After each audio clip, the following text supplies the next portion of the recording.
Front-facing or rear-facing? Not sure what's best? My grandson's story may help you decide. This is my youngest grandson, Joel, at 18 months old, and this is the hardest story I've ever had to tell. On August 30th, Joel and his mom were in a front impact car crash. Joel was in a front-facing car seat. Mom always strapped him in good and tight. She kept him in the rear seat so he'd be safe. We never knew that front-facing children have a 75% greater chance of injury than rear-facing children. When a child is in a front-facing car seat, their body is held in place by the straps or the harness.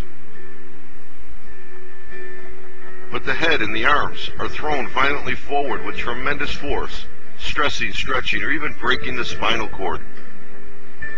A young child's skull can be literally ripped from her spine by the force of a crash. This is often described as internal decapitation.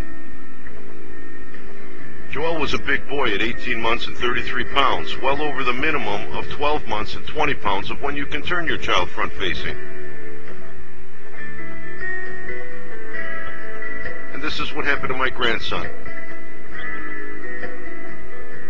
Joel broke his neck. Why? Because at impact, Joel's head was thrown violently forward, snapping his neck. Sure, his body was strapped in, and the car seat did its job, but front-facing, there's no restraint for his head or neck.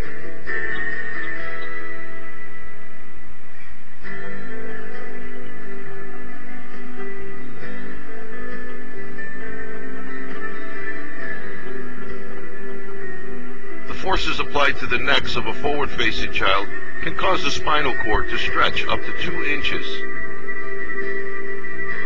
But a spinal cord only needs to stretch a quarter of an inch to break. That would cause total paralysis, or even worse, death. Now watch the crash test of a rear-facing child. Notice how they are cradled in the car seat, supporting the head and the neck.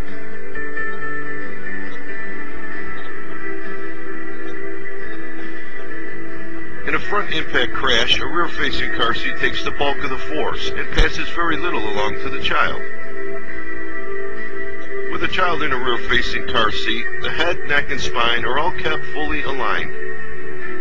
Studies show that children in forward-facing seats were more than 4 times as likely to be injured in side crashes. The longer a child can ride rear-facing, the better protected his or her spinal cord in a collision. To turn a child front-facing is not mandatory. It's not even recommended. You're greatly increasing their chances of serious injury.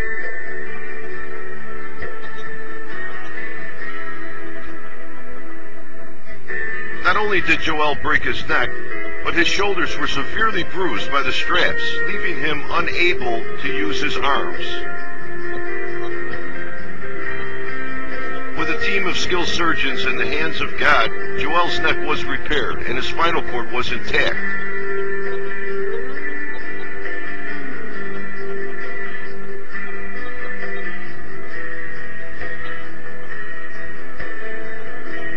Just a few weeks earlier, he was at his mom's birthday, helping himself to some cake.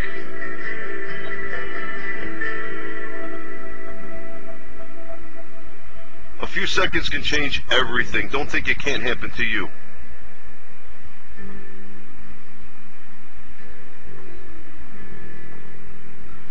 There are many convertible car seats to accommodate children rear-facing, up to 35 pounds, that could prevent these injuries. The American Academy of Pediatrics recommends for optimal protection, the child should remain rear-facing until reaching the maximum weight for the car safety seat, as long as the top of the head is below the top of the seat back. The odds of severe injury to forward-facing children 12 to 23 months old is 5 times greater than children in rear-facing car seats. Many European countries, such as Sweden, keep children rear-facing up to 4 years old and 55 pounds.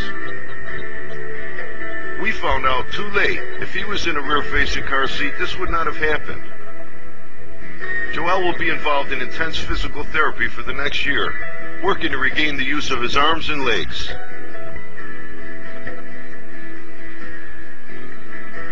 Doctors say he is truly a miracle.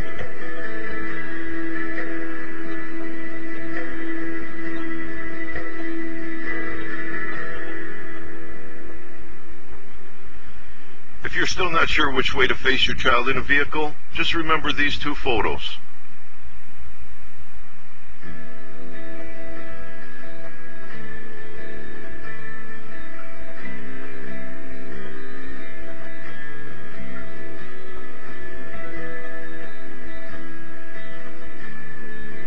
You can't prevent a crash, but you can prevent this type of injury. Keep your child rear-facing as long as you can.